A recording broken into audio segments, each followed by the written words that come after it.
தமிழக கபடி வீரர்கள் north India சைடில் போய் விளையாடும் போது தொடர்ந்து தாக்கப்படுறதை நம்ம பார்த்துட்ருக்கோம். ஏற்கனவே ராஜஸ்தானில் விளையாட போன மென்ஸ் டீமையும் இதே மாதிரி அட்டாக் பண்ணியிருந்தாங்க. அதுவும் மிகப்பெரிய சர்ச்சையாச்சுது.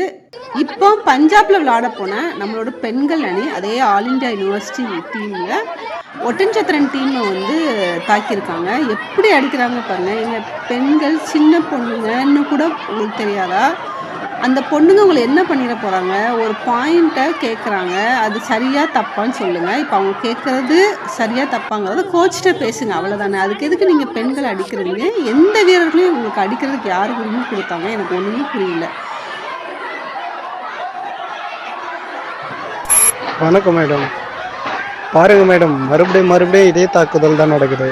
இவங்க ஒட்டச்சத்திரம் பிள்ளைங்க ஒரு ஸ்ட்ரகிள் கேட்குறாங்க, அதுக்கு இந்த மாதிரி ஒரு தாக்குதலை கொண்டு வராங்க. இப்படி பொம்பளை பிள்ளைங்களை போட்டு அடிக்கக்கூடாது. மற்ற பிள்ளைங்க, நம்ம தமிழக பிள்ளைங்க, மற்ற பிள்ளைங்க போய் கேட்குறாங்க.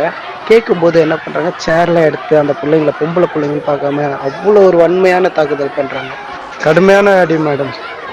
கேட்குறதுக்கே மனசு கஷ்டமாக இருக்குது. இதெல்லாம் எப்படி தான் இங்கே சரி செய்ய போகிறாங்கன்னு தெரியல. பாவம் பொம்பளை பிள்ளைங்க என்ன செய்கிறது ஏது செய்கிறதுன்னு தெரியாமல் அங்கங்கே அடி வாங்கின்னு பயத்தில் உட்காந்துன்னு இருக்குதுங்க. இதுக்கு சரியான தீர்வு நம்ம தமிழக அரசும் தமிழ்நாடு அசோசியேஷன் எல்லாம் தலையிட்டு இதுவே கடைசியாக இருந்தால் ரொம்ப சந்தோஷமாக இருக்கும்னு நினைக்கிறேன். எனக்கு இதுக்கு என்ன சொல்கிறதுனே தெரில, அவ்வளோ வேதனையாக இருக்குது. தமிழக அரசு குறுக்கிட்டு நமது கபடி வீரர்களை பாதுகாக்கணும். கபடி விளையாட்டில் ஏன் நார்த் இந்தியா இவ்வளோ அக்ரஸிவாக இருக்காங்க, எதுக்கு தமிழ்நாட்டு வீரர்கள் தொடர்ந்து தாக்கப்பட்டு இருக்காங்க அப்படிங்கிற விசாரணை நடத்தணும் அப்படின்னு நம்ம லெஸ்போர்ட் சேனல் சார்பாக கேட்டுக்கிறோம். எகெயின் தமிழ்நாட்டு வீரர்கள் இப்படி டார்கெட் பண்ணி அட்டாக் பண்ணப்படுவதை ரொம்ப வருத்தத்தோட பதிவு செய்கிறோம். இது வன்மையாக கண்டிக்கிறோம்.